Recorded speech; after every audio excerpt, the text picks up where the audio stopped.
On the gentle waters off Scotland's west coast lies the Isle of Beauty, home to the seaside town of Rothesay. With just over 4,000 residents, this picturesque community has long been a haven for families and holidaymakers.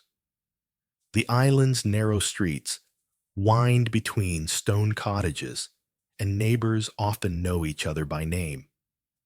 It's the kind of place where front doors are left unlocked, where trust flows as naturally as the tides that surround the island. In this close-knit community, summer evenings stretch long and peaceful. Children play in gardens that overlook the water, and parents feel secure in the knowledge that their small world remains largely untouched by the troubles of the mainland. The year 2018 had begun like any other on the Isle of Bute, with residents preparing for another season of tourists and the familiar rhythms of island life. Alicia MacPhail entered the world on October 22, 2011, bringing joy to her parents, Georgina and Robert. Though her parents had separated when she was still very young, both remained deeply devoted to their daughter. Alicia became the center of their universe, a bright and curious child who seemed to light up every room she entered. Her teachers at school would later describe Alicia as someone who truly loved to learn. She took great pride in her work, approaching each new challenge with enthusiasm and determination. At the breakfast club each morning, she would greet everyone warmly, her friendly nature making her popular among children and adults alike. Alicia had a natural gift for making others feel welcome and included. The arrangement between her parents worked well for everyone involved. Georgina lived in North Lanarkshire with Alicia's younger sister Courtney, while Robert had made his home on the Isle of Bute with his parents. Every other weekend, Alicia would travel to the island to spend time with her father and grandparents.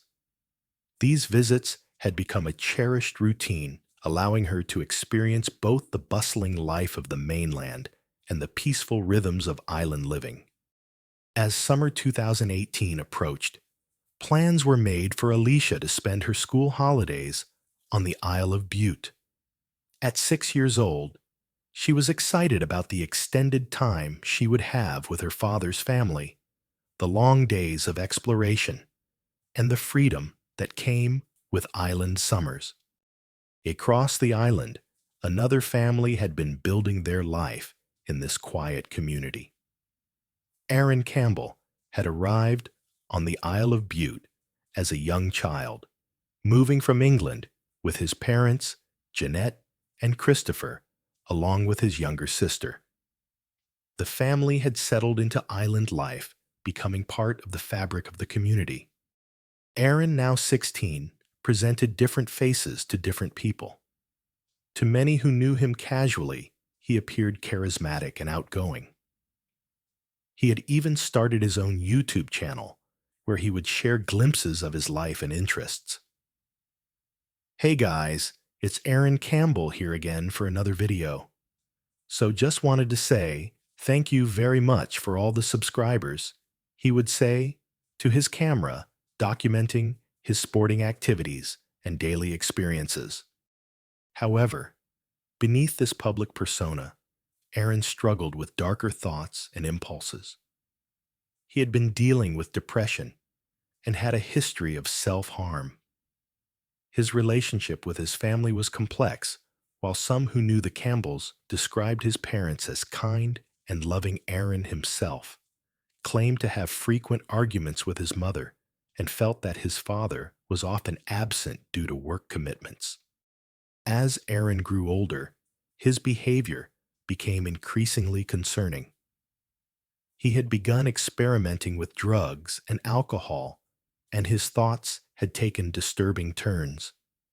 He had expressed fantasies about rape and had even spoken about potentially killing someone for what he called the lifetime experience. These troubling patterns had led to his enrollment in a rehabilitation program after he had been caught starting fires. The summer of 2018 found Aaron celebrating the end of his exams, a milestone that many teenagers mark with parties and gatherings with friends. Sunday evening, July 1st, 2018 settled over the Isle of Butte with the familiar quiet of a summer night. At the MacPhail family home, the day was winding down in the usual way. Toni McLaughlin, who was Robert's partner, made her regular check on 6-year-old Alicia around 11 o'clock. Looking into the child's bedroom, she could see Alicia sleeping peacefully in her bed, settled in for the night. Satisfied that all was well, Toni prepared for her own rest. Following the trusting customs of their small community, she left the front door key in place, a gesture that spoke to the safety and security that island residents had always taken for granted. Elsewhere on the island that same evening, Aaron Campbell was attending a house party. The 16-year-old had been drinking heavily, celebrating the completion of his exams with friends and acquaintances.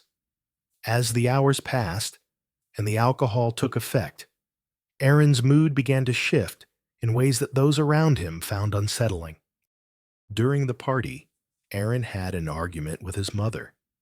His behavior became increasingly erratic, and he spoke to others about feeling suicidal and wanting to get stoned. As the night wore on, his thoughts turned to obtaining drugs, and he began trying to contact people who might be able to help him. Using Facebook Messenger, Aaron attempted to reach Toni McLaughlin, hoping to purchase cannabis. There had recently been some tension between Aaron and Robert MacPhail over the quality of drugs that had been sold, and this may have complicated Aaron's attempts to make contact. When his messages to Toni went unanswered, Aaron made a decision that would change everything.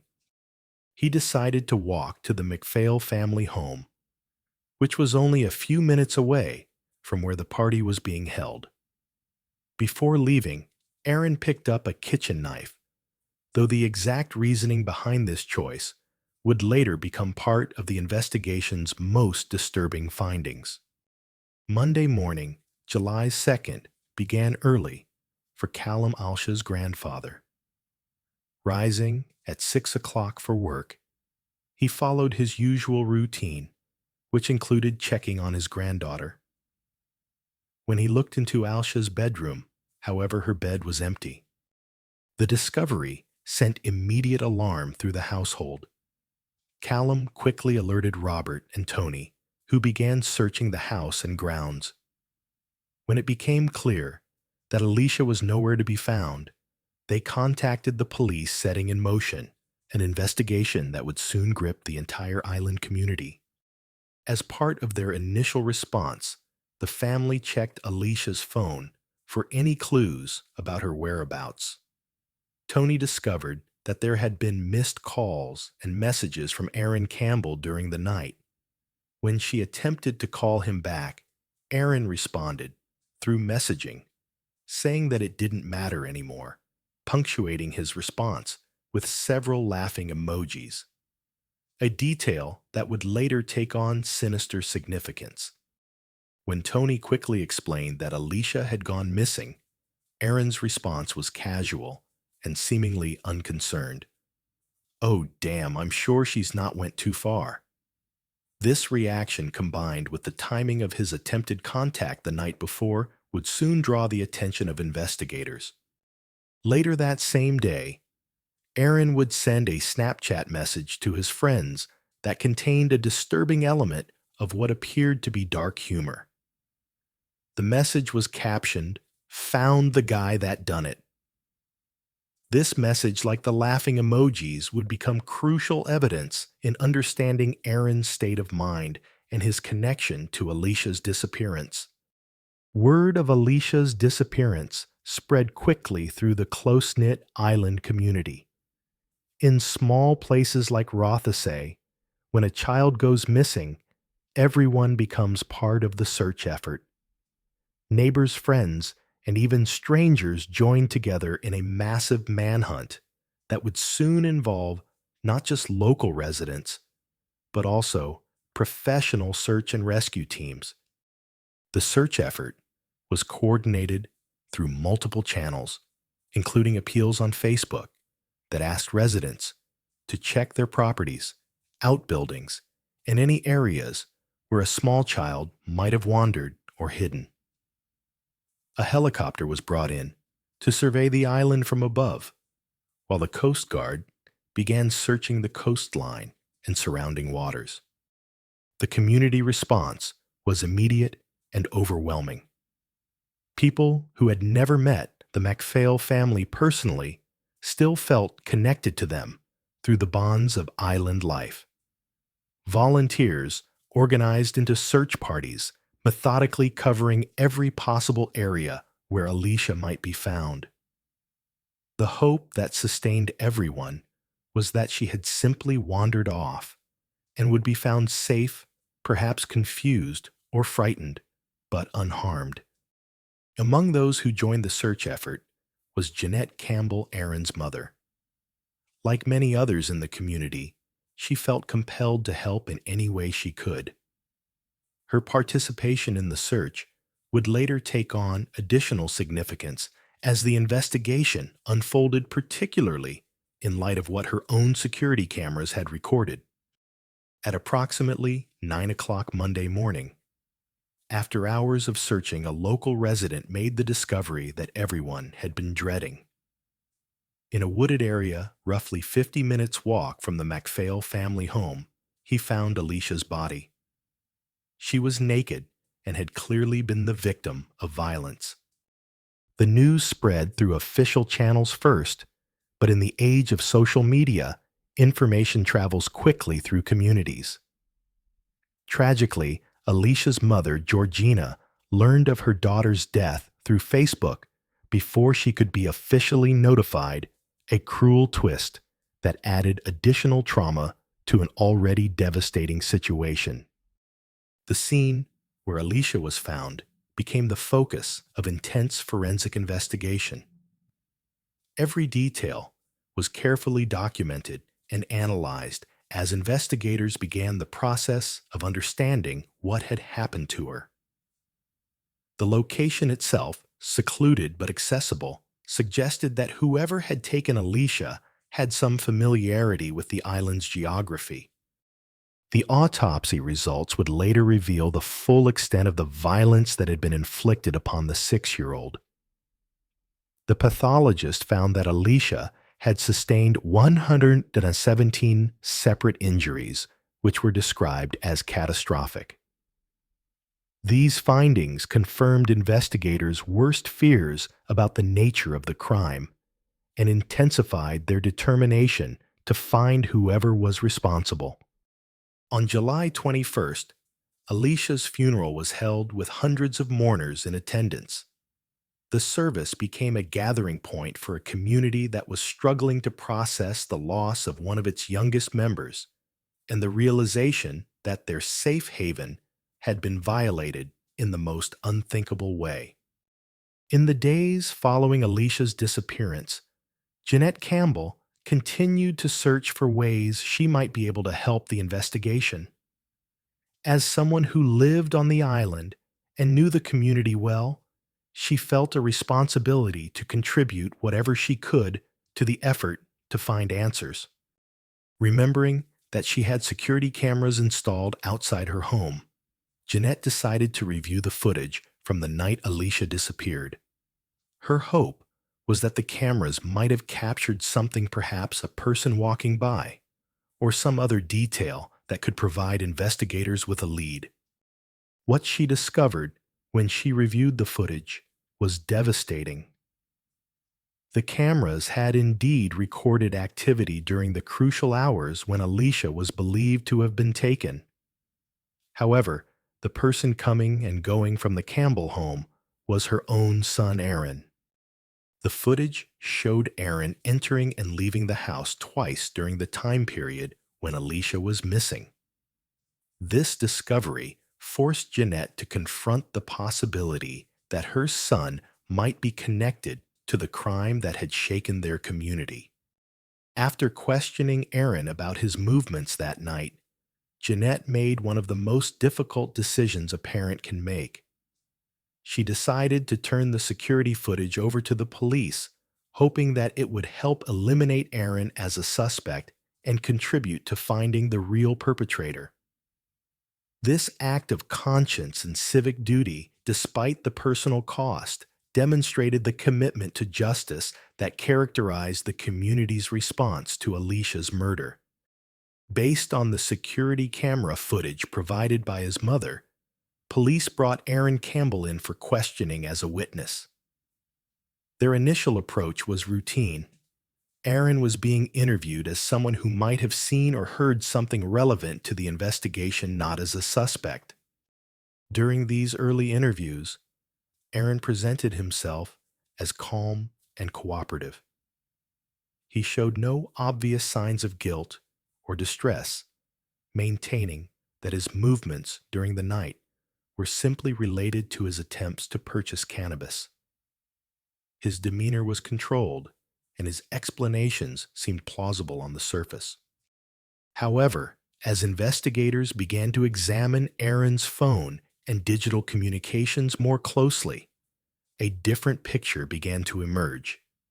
The technology that connects modern teenagers to their social networks also creates a detailed record of their activities, thoughts, and communications.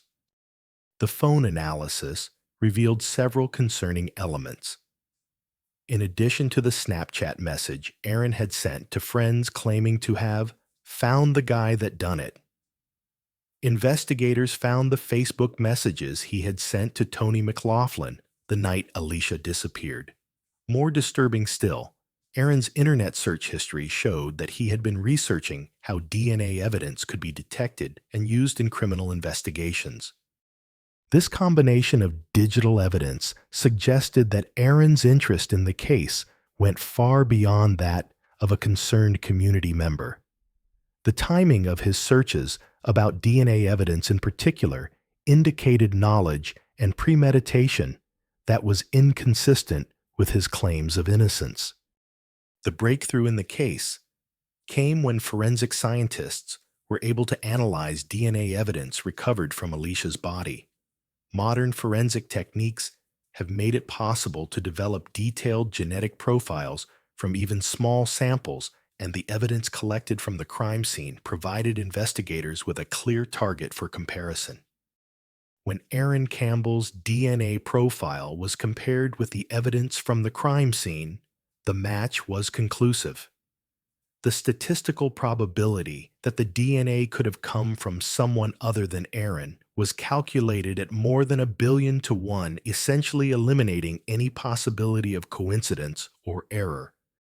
This scientific evidence transformed the case from a missing child investigation to a murder case with a clearly identified suspect. On the strength of the DNA match combined with the digital evidence from Aaron's phone and the security camera footage, police arrested Aaron Campbell on suspicion of murder. The arrest was made swiftly once the DNA results were confirmed.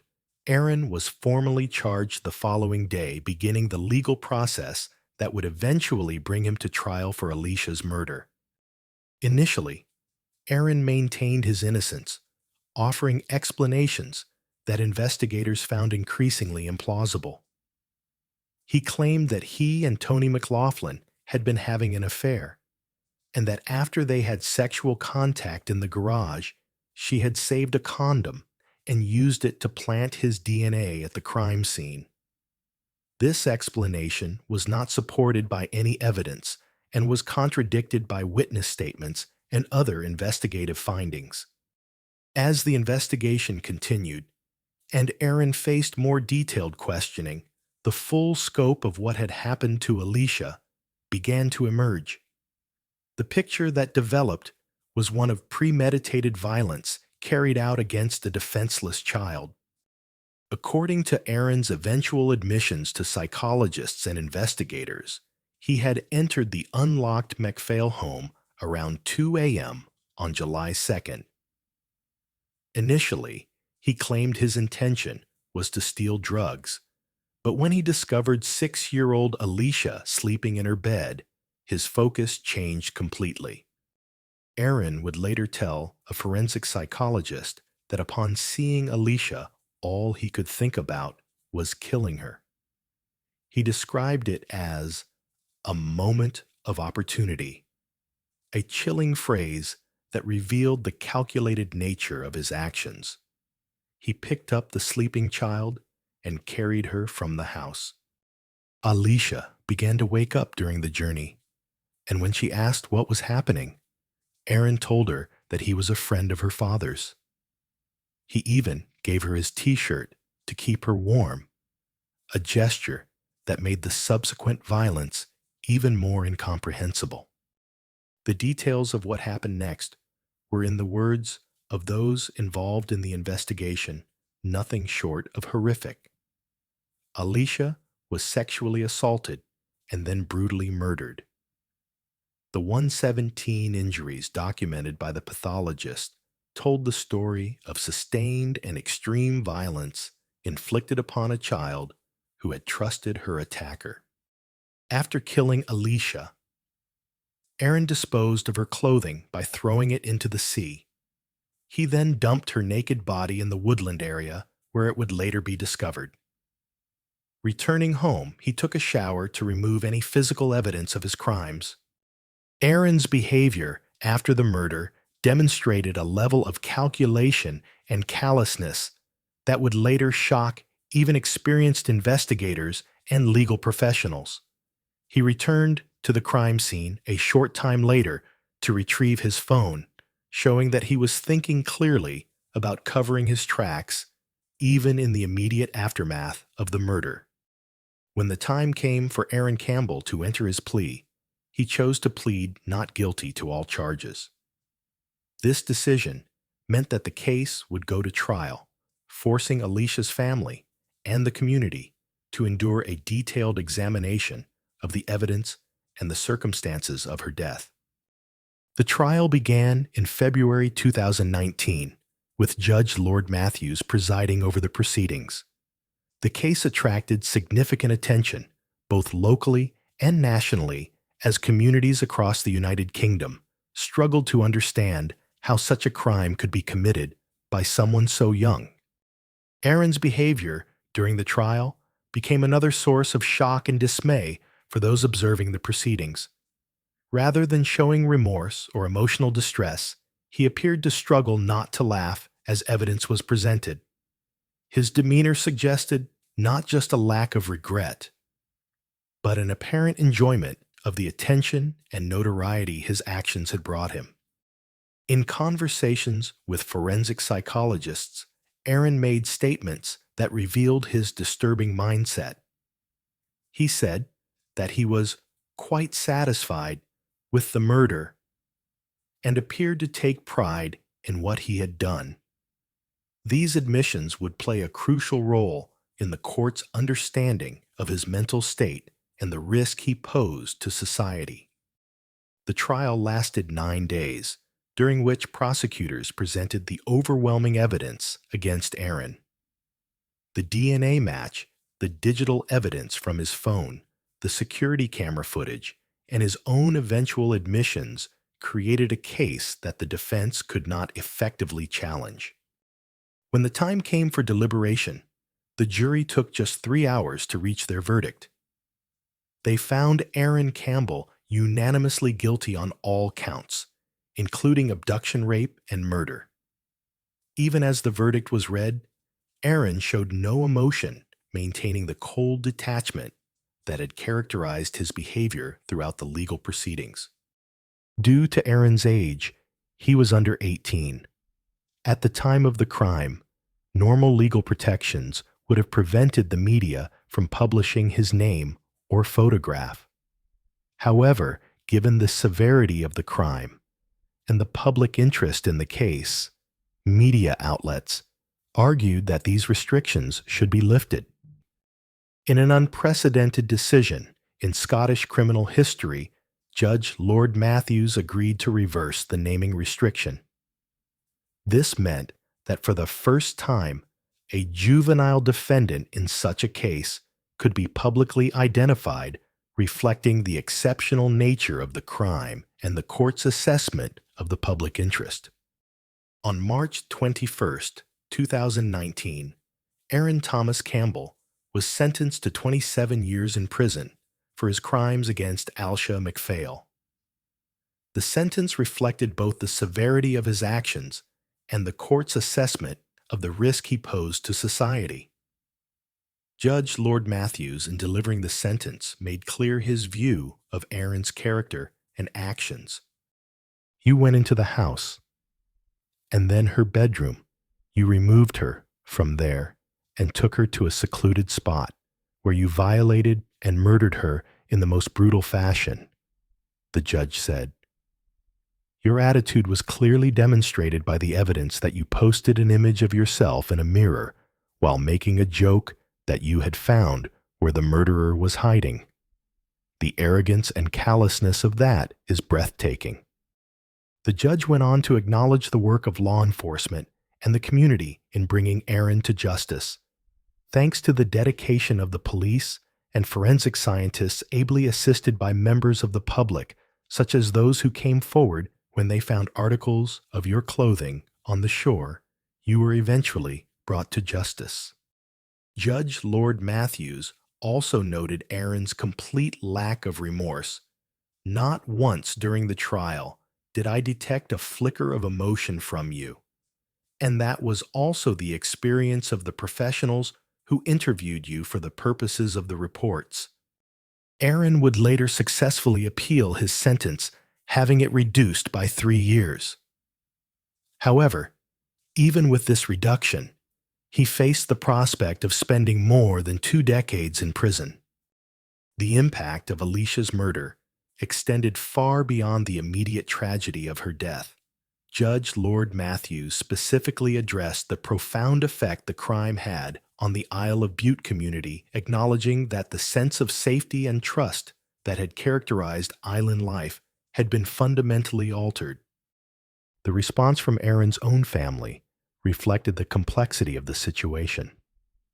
Since his sentencing, Aaron Campbell has been disowned by his family members who have had to grapple with the reality of what he did and their own relationship to the crime.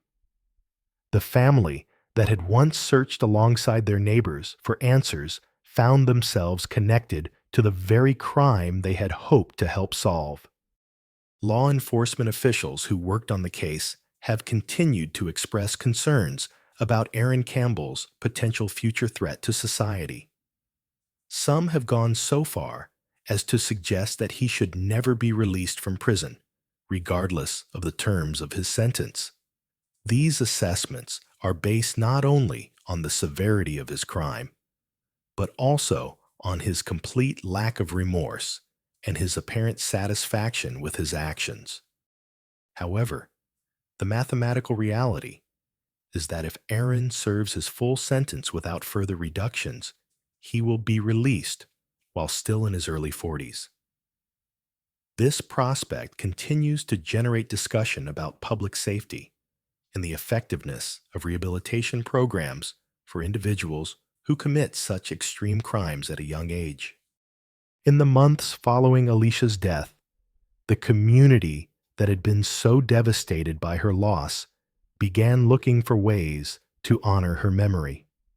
The response came in the form of a project at her former primary school funded by donations from across the community and beyond.